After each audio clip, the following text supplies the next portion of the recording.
সুসিমস legal insight চ্যানেলে আজকে আমি একটি নতুন ভিডিও নিয়ে প্রস্তুত। গত ভিডিওতে আমরা জেনেছি যে পুলিশের কাছে গিয়ে এফআইআর করতে গেলে পুলিশ যদি এফআইআর নিতে অস্বীকার করে তাহলে সাধারণ মানুষের কি করণীয়। এই ভিডিওতে আমরা জেনে নেব কারোর সঙ্গে যদি কোনো অপরাধমূলক ঘটনা ঘটে যায় তাহলে কি পুলিশের কাছে গিয়ে এফআইআর করাই একমাত্র পদ্ধতি নাকি আরও কোনো অন্য উপায় আছে। উত্তরটি হলো আরও একটি উপায় আছে। যখন কোনো অপরাধমূলক ঘটনা কোনো মানুষের সঙ্গে ঘটে যায় তখন সে সরাসরি ল্যান্ডের চিফ জুডিশিয়াল ম্যাজিস্ট্রেটের কাছে গিয়ে একটি কমপ্লেন পিটিশনের মাধ্যমে জানাতে পারে। এই যেগুলি কমপ্লেন পিটিশনের মাধ্যমে কেসগুলি শুরু হয় সেগুলির সঙ্গে পুলিশের কাছে গিয়ে এফআইআর করে যে সমস্ত কেসগুলি শুরু হয় সেগুলির সঙ্গে কিছু পদ্ধতিমূলক তফাৎ আছে। এই পদ্ধতিমূলক যে তফাৎগুলি আছে তার মধ্যে যেটি সর্বপ্রথম সাধারণ মানুষের জেনে রাখা দরকার সেটি হচ্ছে যে ভিকটিম, যে কোনো অপরাধমূলক ঘটনার শিকার, সে যখন এফআইআর দিয়ে কেস শুরু করে তখন সে সরকারি উকিল পায় এবং বিনা খরচে তার মামলা লড়া হয়। কিন্তু এই কমপ্লেন কেস করতে গেলে যে ভিকটিম অর্থাৎ যে ওই অপরাধমূলক ঘটনার শিকার তাকে সম্পূর্ণ নিজের খরচে নিজের একটি প্রাইভেট অ্যাডভোকেটকে হায়ার করে এই মামলা শুরু করতে হয়। আরও কিছু পদ্ধতিমূলক তফাৎ আছে যেগুলি যখন কমপ্লেন কেস করতে যাবেন আমাদের মতনই যারা এই ক্রিমিনাল আইন নিয়ে ওকালতি করছে তারা বুঝিয়ে দেবে বা গাইড করে দেবে।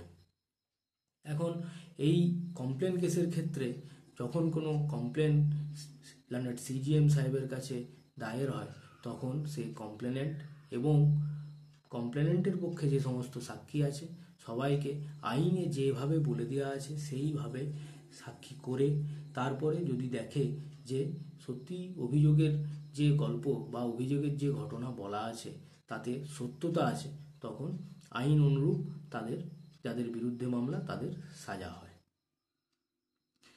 এই কমপ্লেন কেস আর এই পুলিশের কাছে এফআইআর করে শুরু করা কেসের মধ্যে তফাৎটা খুব সহজেই বুঝতে পারবেন যদি আমি একটা ছোট্ট উদাহরণ দিয়ে দিই।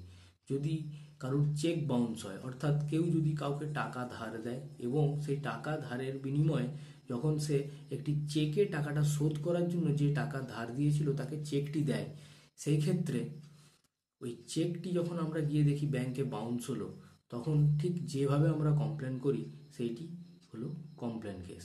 এছাড়াও বিভিন্নভাবে যত অপরাধমূলক ঘটনা ঘটে যায় সেগুলিকেও ওই কমপ্লেন কেসের মাধ্যমে সিজিএম সাহেবের কাছে গিয়ে কমপ্লেন করা যায়। এইরকমই ছোটোখাটো আইনি সাধারণ জ্ঞান পাওয়ার জন্য আমার চ্যানেলটিকে সাবস্ক্রাইব করুন। আরও দর্শক বন্ধুদেরকে বলে রাখি যে সাবস্ক্রাইব যখন করবেন সাবস্ক্রাইবের পাশে যে বেল আইকনটি আছে সেই বেল আইকনটিতে টাচ করবেন। টাচ করলে ওই একটি অপশন আসবে অল বলে, সেই অল অপশনটিকে সিলেক্ট করবেন। সিলেক্ট করলে কি হবে, আমার চ্যানেলে যে সমস্ত ভিডিও আমি বানাবো সবার আগে আপনারা নোটিফিকেশনের মাধ্যমে সেটি জানতে পারবেন। দর্শক বন্ধুদেরকে আরও বলি, যদি তাদের মনে কোনো আইনি বিষয় নিয়ে কোনো প্রশ্ন জাগে তাহলে তারা সেটি কমেন্টে আমাকে জিজ্ঞাসা করতে পারেন, আমি পরবর্তী ভিডিওতে তাদের উত্তর দেব। নমস্কার।